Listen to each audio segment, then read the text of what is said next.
In today's episode, I drive my minivan camper to one of the largest waterfalls east of the Mississippi, stay at one of my favorite campsites of the trip right on Lake Michigan, and eat a distinctive UP delicacy. I had a great time hiking and camping at Pictured Rocks yesterday. That sunset right on the edge of the beach was phenomenal. Today we're headed about an hour and a half east to Michigan's largest waterfall. Let's go.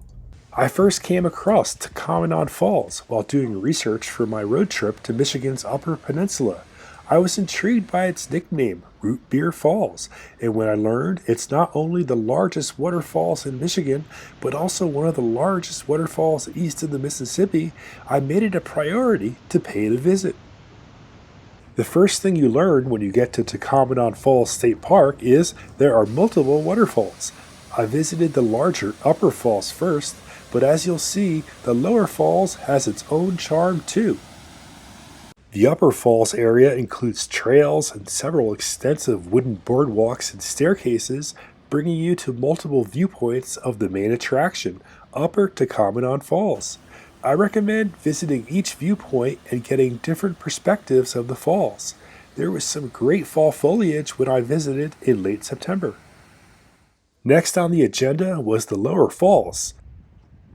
You might be tempted to skip the Lower Falls after visiting its bigger brother, but don't do it. The Lower Falls are impressive on their own, and the area offers a different experience.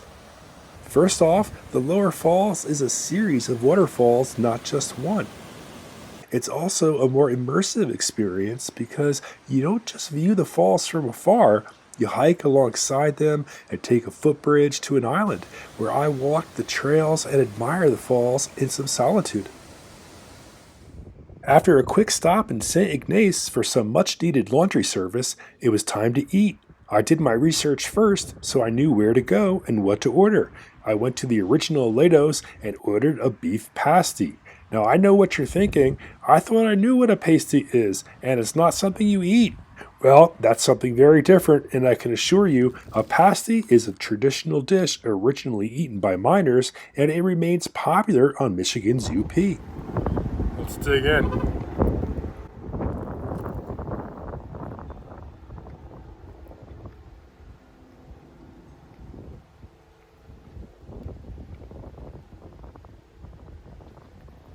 It's hearty and tasty.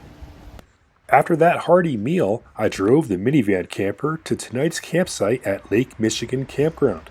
It's in Hiawatha National Forest and, as you might have guessed, right on Lake Michigan. Here's the inside of the camper. Aside from some road noise, this is a pretty awesome campsite. Check it out. Got a picnic bench, that's my seat of course, and then we go up here. It's slow going on the sand, but it's not very far.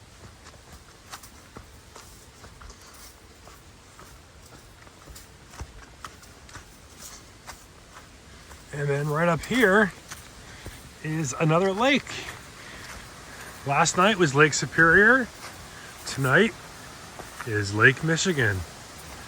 Let's get a nice view of the beach.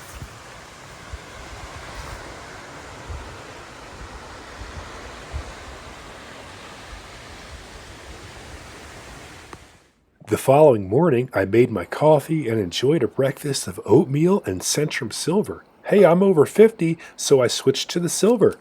The reason I'm holding that coffee packet up to the camera is because I just realized the expiration date was way back in 2015.